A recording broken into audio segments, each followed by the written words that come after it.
Okay, good morning. So we are continuing from the last weeks. So we are discussing, there's the larger question or the larger topic, and then there is the particular topic that we are discussing. So I'll start from the larger topic, and that is we have various mitzvot, various halachot that have been established by that we find in the Torah, that were interpreted by Chazal, and we have this body of halacha. But with time, the question is, how do we relate the various mitzvot, the various halachot, as reality changes, especially not having the institutions that we have that would usually, in a normal set of laws, will have the laws fit reality. The way I described it was by saying that a body of law has its set of values and it has its reality, and it somehow bridges between a set of values and the reality on the ground through setting certain norms by which we expect the public to behave. And those set of norms could be laws, or they could be other ways of not all normative normative institutions are legal normative institutions. Some of them are social. So we have what we would call polite behavior. We have what we would call other chivalry. All of these are normative codes by which certain people who associate with these codes are expected to behave. But now the question is, how exactly do these are these? So the codes have institutions which manifest them or bridge between the values and reality.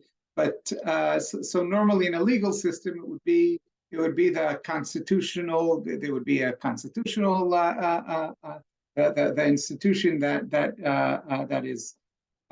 constitutes the law, and then there will be a constitution that will constitute, legislate, and then there would be an institution that will judge. Sometimes it will be the same institution. Not in all systems we find a separation between all these branches.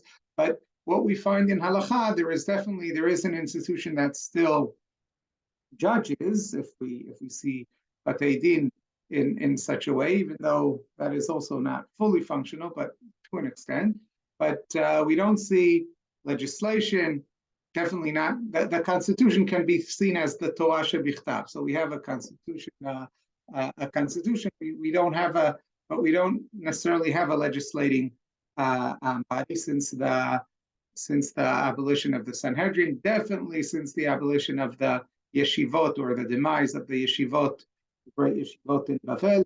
And the question is, how do we, if at all, bridge this gap? And I took an example. We chose Hilchot Ribit as our example of a body of halacha, and how is it treated by those responsible for its let's say enforcement throughout the changing of history. So we started with the actual halacha of Ribit that we saw that is quite far-reaching and quite absolute. The taking of Ribit is not allowed. Not only is it not allowed, but Chazal speak very harshly of those who try to accept or pay Ribit in any way. So it's absolutely, totally unallowed. And then we the question that I asked is, if we have such a mitzvah, such a halacha, where ribit, there seems to be no way around it. When we look into Chazal, how is it that it doesn't really affect our lives today? So much in the economic activity in the modern market will be seen as ribit, according to halacha. How is it all allowed? How doesn't the isul, the prohibition on ribit, affect economic activity today? And so we started from the very beginning. First of all, we had to define what exactly is ribit and how exactly is it different than other forms of profit. And we managed to get an understanding of that. And the understanding was the key question is, who owns the money? Money that I own, I may earn its profits. Money that I do not own, I may not use its profits. So if I created a debt, meaning someone else owes the money, and against that money, a debt to me was created, I'm not able, against that debt, to share in the profit of the money, because the money is not mine. The money is whoever is holding on to it now, not mine. How do I know when the money is mine and when the money belongs to someone else? Well, the key question is, who is responsible for the money? If something happened to the money, who is going to lose?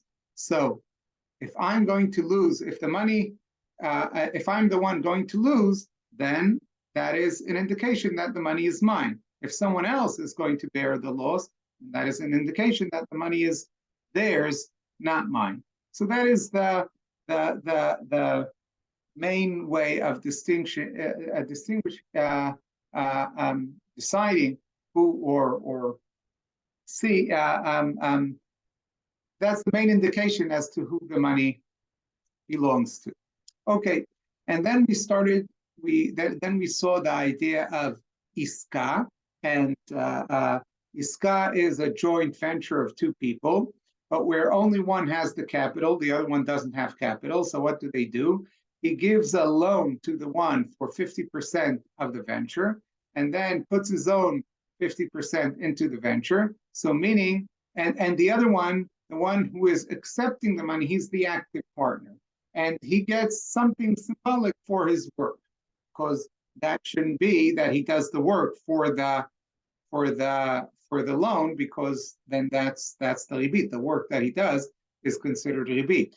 Any sort of payment or profit, whether it's with money or anything else, including work, that would be ribit. So he cannot do that either. So he has to make some sort of profit for that, or some sort of income he's given for that. So it could be symbolic, doesn't matter. But the idea is that the active partner gets a certain amount from the silent partner, from the investor, and 50% of it is given to him as a loan. 50% is given to him, is entrusted in his hands as an investment of the capitalist. And now he takes the full amount and goes into the venture. And according to the performance of the venture, the profit, the income is split between them. Their partnership is 50-50. That is the default. But of course, they could decide that the profit, they could make they could have their the partnership to be 70-30% or 60-40%. It doesn't matter. They could decide in whatever way they want to. But the default is 50-50. That is an iska. Then we saw different, on top of the iska, other possibilities were developed. We saw the first one was tumat hadeshen, where in order to allow those who didn't have access to capital to have it, because those with the capital didn't want to lend the Jews, because the Jews they cannot ensure the profitability because or profits, and they could even lose their investment, because you could only give it to them as an investment if you want to make profit. So they'd rather lend it to non-Jews rather than give it to Jews. So what the Tumat Hadeshen allowed, he allowed a type of investment where, on the one hand, it is an investment, it is not a loan, and therefore profits are allowed. However, by adding another tire to the agreement, he made it very difficult for the active partner to prove there was a loss, by that forcing him to have to pay at least the keren, the principal. So by that, the Tumat Hadeshen ensured the principal.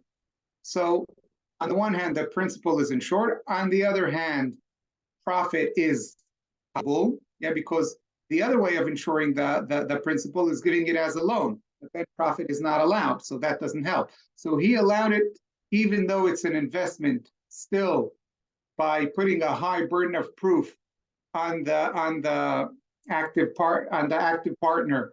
He makes it the return of the principal is almost positive, and yet he allows the possibility of profit because it's still an investment, not a loan. Okay, but he didn't. The profits are only possible now, but they still depend on the performance of the investment.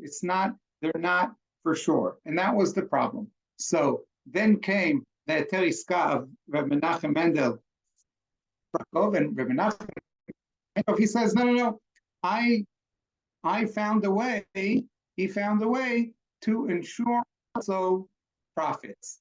How did he do that? By constructing such an agreement that where it makes it very difficult to prove that there was a loss. So that is like Tumat Hadeshen. But over and above that, he made it was a bit more sophisticated, as we saw last week. But over and above that, he also put into the agreement an agreement where there are expected profits. For what are the foreseen profits for the next let's say for the duration of the investment? Let's say it is 10%. So you will have to prove if you didn't make that 10%, and if you did make, and if you are, it's not only to prove, you will have to take a shvuah chamura in order to say that there wasn't that profit. Now, another thing that he put into it was that this investment is designed in such a way that this investment is designed in such a way where you have the investment is it's an investment, but then once it reaches a certain level of profit, let's say 10%, so now the investment is 110% than what it was on day one. At that moment, it turns into a loan and it belongs solely to the active partner. And from now on, he is a debtor for the full amount to the investor. And one of the things that he will have to prove, if there was a loss, is that the loss happened before it reached that profit, and it would be very difficult for him to prove that.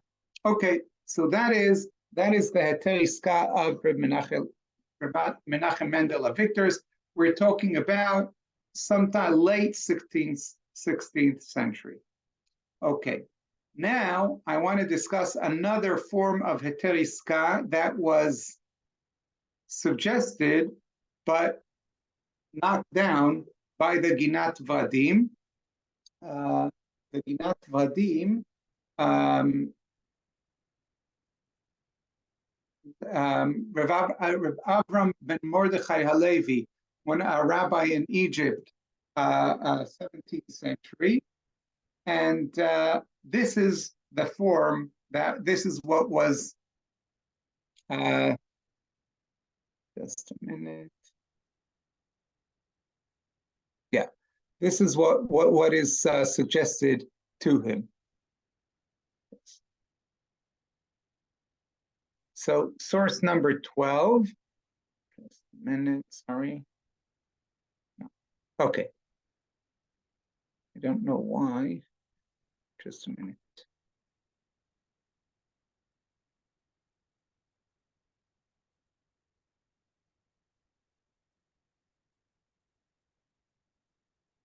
Okay.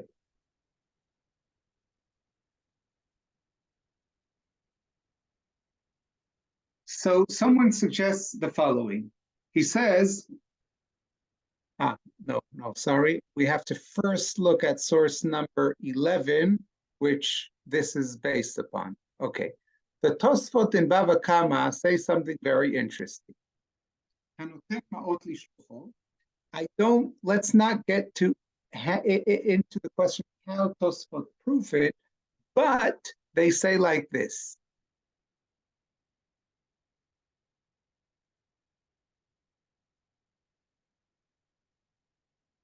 Here, I'll highlight what I want to discuss.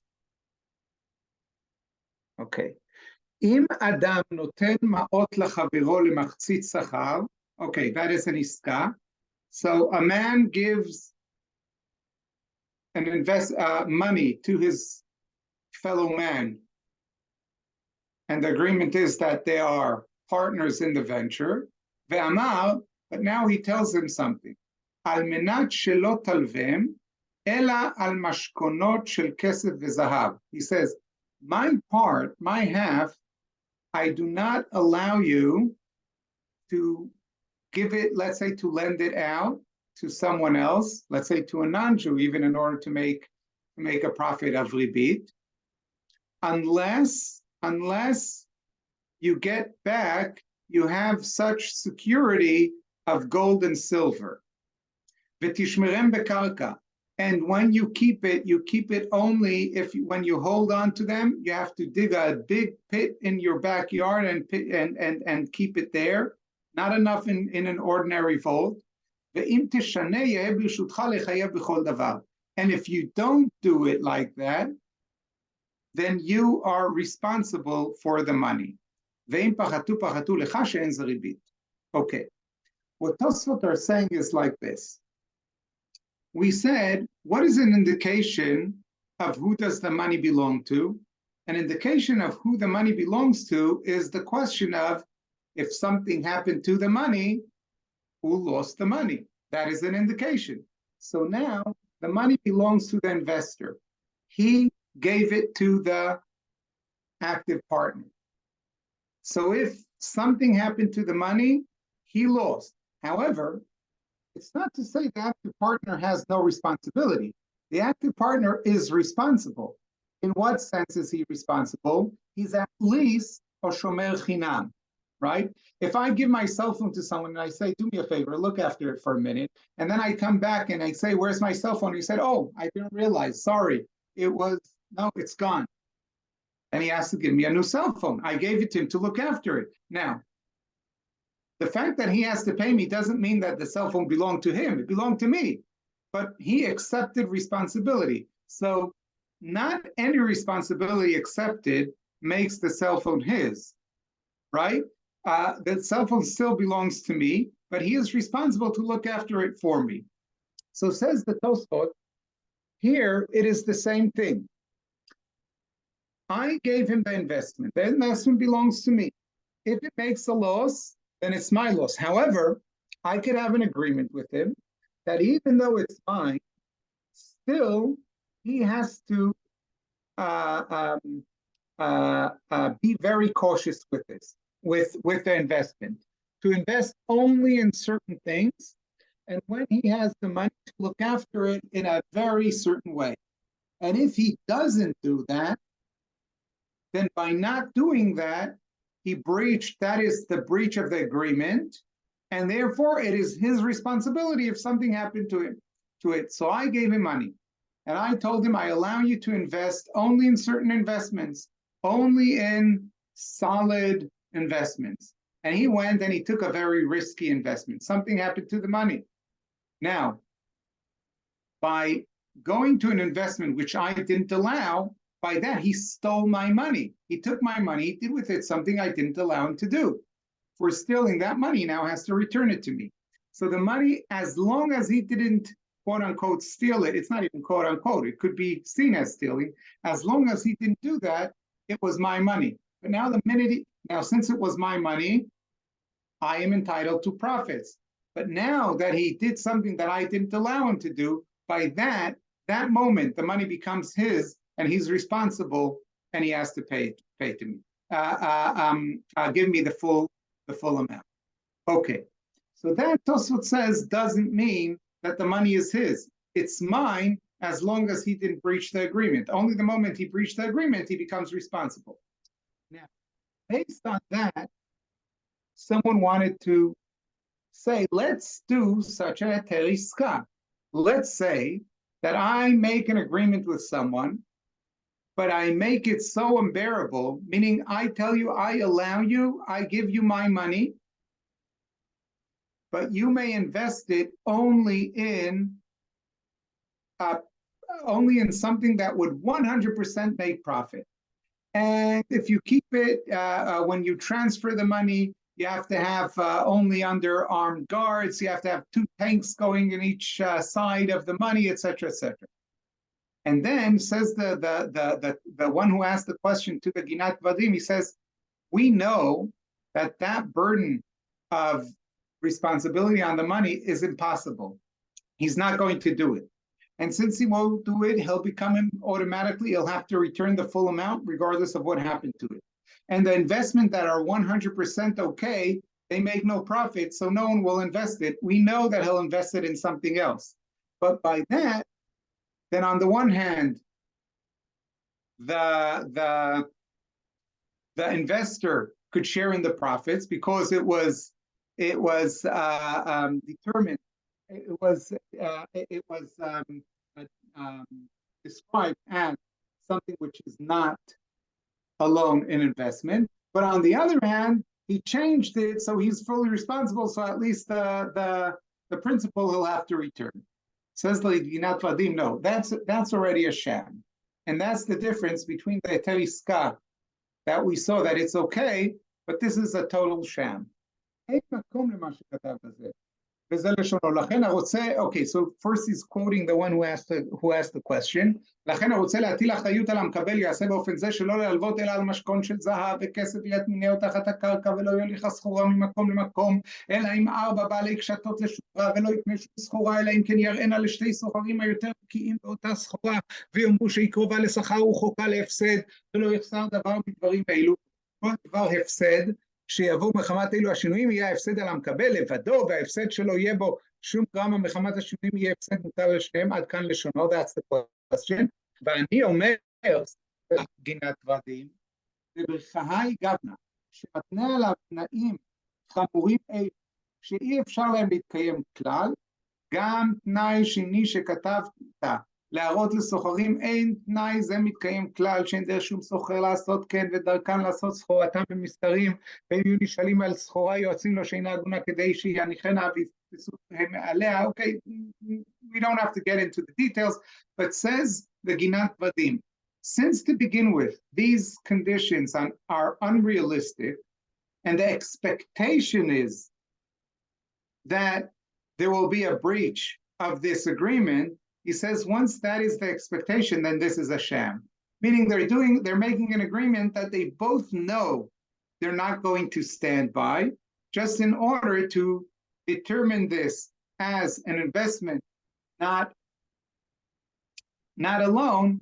That's a sham. That's not a total, that's not an appropriate heter iska. What is the difference between the heter iska, the ordinary heter iska that we saw, and this? So there's a big difference. The heter iska, the expectation is that they're both going to stand by their agreement. All that the heter iska did, it put a great burden of proof on one of the sides. That is okay. That is okay, because it is theoretically possible for him to live up to that burden of proof.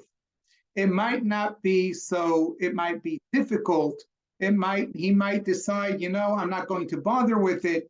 but it is possible. And therefore, that is the difference between the legitimate heter iska and what is happening here, which is a sham to begin with, says the Ginat Fatim.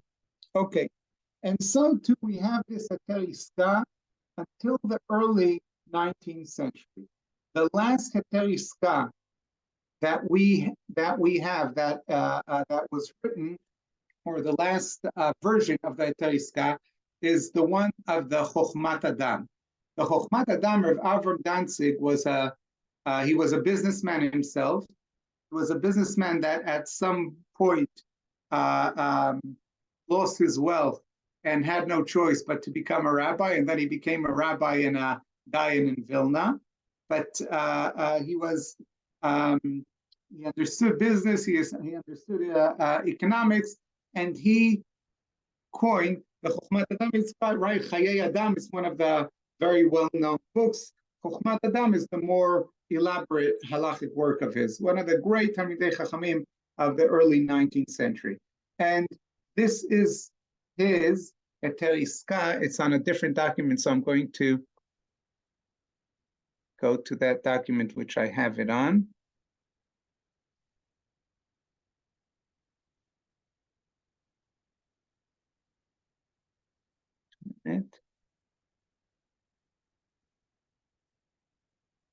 Oh no, I did it wrong.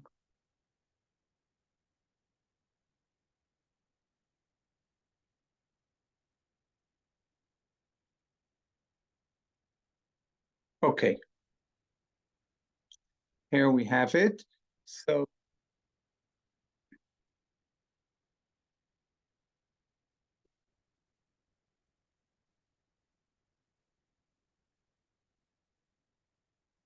his version, I want us to see it because it's somewhat different to the version of Rabbi Menachem Mendel from Krakow. If you remember what Rabbi Menachem Mendel of Krakow had, he had two inventions that made his heter iska. The one that was critical and the other one that made it more sophisticated but wasn't critical. The critical invention was that of the Shvuah Chamura. That of the Shvuah Chamura, and that means to say that there is a projected projected profits, and they agree that he is not to the active partner is not to be believed that the projected profits were not met unless he takes a Shvuah Chamura. And in order to make it more difficult, he suggested the next invention, and that is that the investment to begin with is the investment to begin with is seen as an investment, but once it reaches the projected, the agreed upon profitability, the agreed upon percent of profit, then it turns into a loan. And by that, since we don't know, it constantly fluctuates, we don't know at what point exactly it turns into a loan. So by that, he closed the window of the exposure to risk of the investor, and also made it more difficult to prove when exactly the loss, if at all, was happened. That is left aside by Reb Avram Danzig, the Chochmat Adam, but he invents something else. He says, let's do it this way. It is a classic iska, meaning 50-50, like it is in the Gemara. Half is determined as a loan, half is determined as an investment. They're partners in a joint venture. Now, the part that is an investment, the active partner must write monthly reports, must give in monthly reports as to the performance of the business. And at the end of each month, whatever the performance is, it turns into a loan. So now, by saying that, by doing that, he says like this: if the investor did not write in, put in a monthly report, then our assumption is that the profit was the projected profit. The projected profit, let's say, is 10%. If we got a monthly report, we got a monthly report. If we didn't get a monthly report, then we assume it is a monthly, it is a projected, it made the projected profit. Now, the monthly report must be signed by two edim that they agreed upon. So now, made it signed by two edim makes it very difficult, because you remember how difficult it is. They have to be 100% of the time with that person, etc. That makes it very difficult, but not impossible. So since it is possible, it is only very difficult, and we assume that the active partner will just take the risk upon him and say, forget about these two edim, and not put in the monthly reports with the edim. But that would be his decision. And since it is his decision, then fine, he took that decision. And once every month that he did it, so once the first month went by, then the projected profit for the month was X%. We assume it made that X%, and so on and so forth, as we go throughout the duration of the investment. So that is more or less how the shtar iska of the Chokhmat Adam works. Most shitrei iska today are based on this, on the Chokhmat Adam. So does that mean the profit that has assumed to be met converts into an obligation to pay because it was earned, and in effect becomes more loaned money, so it's guaranteed? Yes, at the end of every month. At the end of every month, the profit converts to owed funds, and therefore it's secured. Exactly. Correct. Okay. Now came another twist, and now I have to go back to the first paper. Sorry.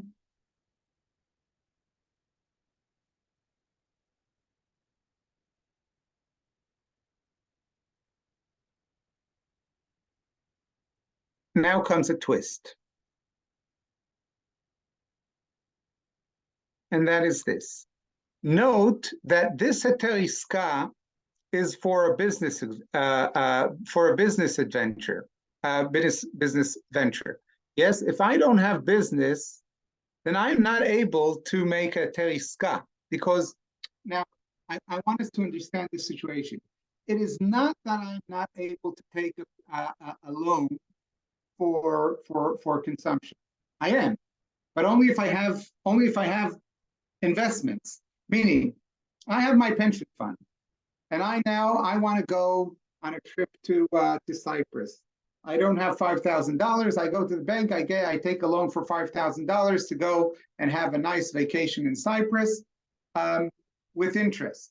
How do I do that? Well, I do it, Scott, just a minute, but it's not an investment. That's true. But I have my pension fund. My pension fund is an investment, and that investment is because, again, money has no color. It's not that I have to take the coins that I got from the bank and put them in the investment. The agreement is that you give me money, and in return, I invest it, but it doesn't mean these coins. It means money that I have, I invest for you. So my pension fund now is yours. It doesn't matter. But what if I don't have a pension fund? Could I then take a loan for consumption? That's the question the Shoel Umeish of Yosef Shaul Natanzon is asked towards the end of the 19th century.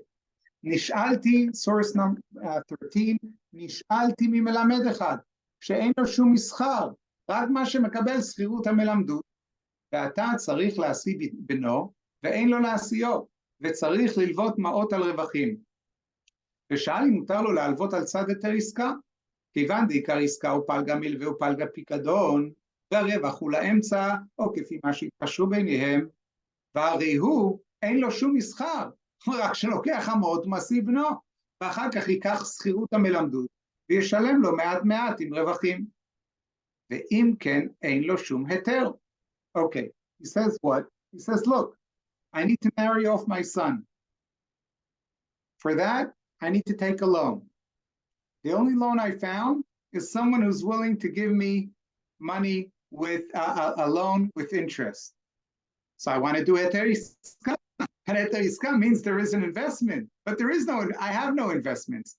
All I have is my income as a melamed. I'm a poor melamed. So what do I do? That's not an investment, right? It's my salary. So how could I do this? So says I'm going to the next paragraph.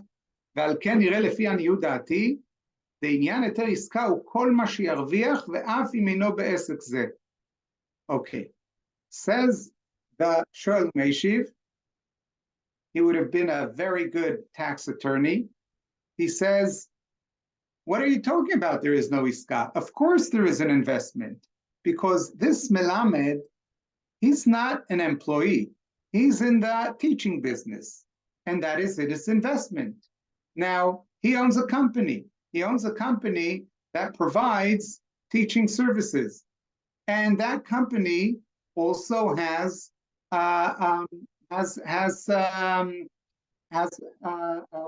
property. What is the property of that company? It has the best teacher that it could offer. Him.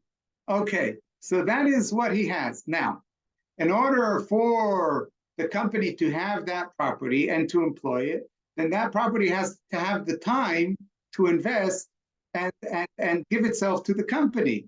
Now, if he won't take the loan, he will have to do something else. He will have to go to Oil Ari at Shachris and Schnorr. And if he does Schnorr, he doesn't have time to teach. So in order to not have to do Schnorr and have time to teach, then he has to take this loan. So in fact, the company is taking the loan in order to free its asset, which is the teacher.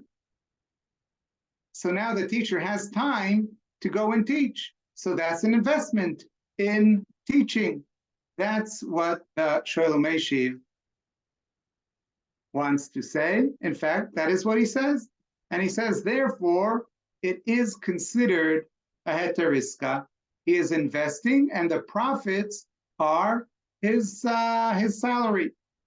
So here we have the Shoel Meshiv takes the heter iska one step forward and allows the heter iska even in a case where a loan is clearly taken for consumption, for private consumption purposes, and where there aren't even any other investments where one could claim, yes, but I have other investments, so they are against the loan. No, there are no such investments. As long as there is some sort of income that has to do with the work that one has, that could be seen as an iska. You are investing in this teacher.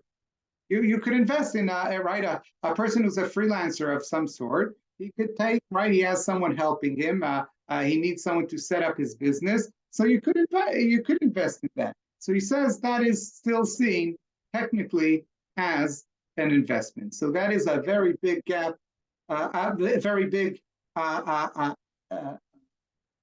advancement on the field of heter iska. Now, no, the iskaot, all these agreements that we saw until now are all agreements between two people, two private people. The one from the very first one, well, from the Gemara already, right? These two private people until the even of the Chochmat Adam, what the Shoel Meshiv is talking about. We're talking about two people. The one is taking a loan from the other, and it's taking it under heter iska. Now, with the advancement of banking industry, the question now becomes, when I take a loan, I don't take it from another person. If I own a bank, or I hold shares in a bank, I don't know who the bank is giving loans to, and I don't care. So, and I cannot start insisting that with every person the bank makes a heter iska. The other shareholders will kick me out. They'll vote me down. Or if I go to the bank and I want to take a loan in I don't know where it is. I'm in Galicia. I come into the bank in Leipzig. I want to take a loan. It's not a Jewish bank. Some of the shareholders are Jewish, and I'm taking a loan. Then I'm taking also for Jews because some of the shareholders are Jews. I'm Jewish. I'm taking a loan. If I'll ask the bank for a heter iska, they'll kick me out because they don't want to do a heter iska. So what are we going to do under these circumstances? So Rav Shlomo Gansfried, the Baal Shulchan Aruch, really writes, it's a problem. You're not allowed to take loans from banks because you don't know the shareholders. Some of them are most likely Jewish. You're not allowed to hold shares in a bank because some of those who will take loans are most likely Jewish. You can't own shares in a bank. You can't take loans of the bank. That is what his psak. However, the reality on the ground was that Jews did take loans and did own shares in banks. And now the question is, what can we do in order to okay such a situation?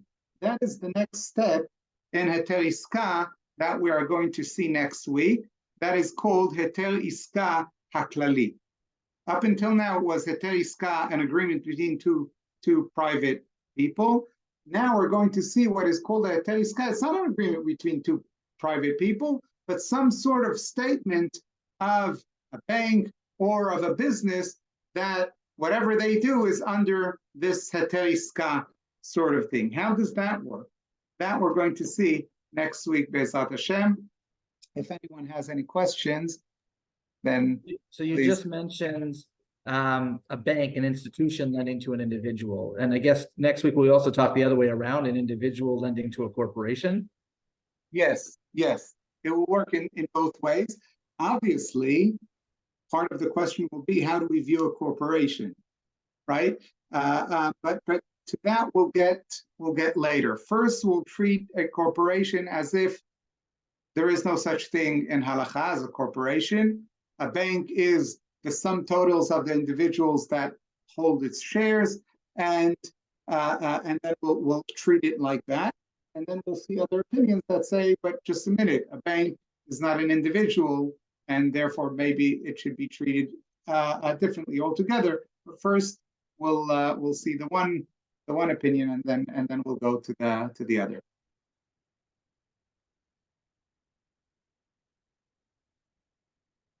Okay, thank you very much. We'll now take a 15-minute break, and we'll reconvene in 15 minutes for Rabbi Professor Jeffrey Wolf's share.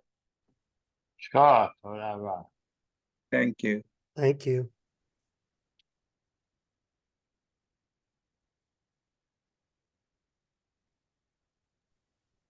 Again, a reminder to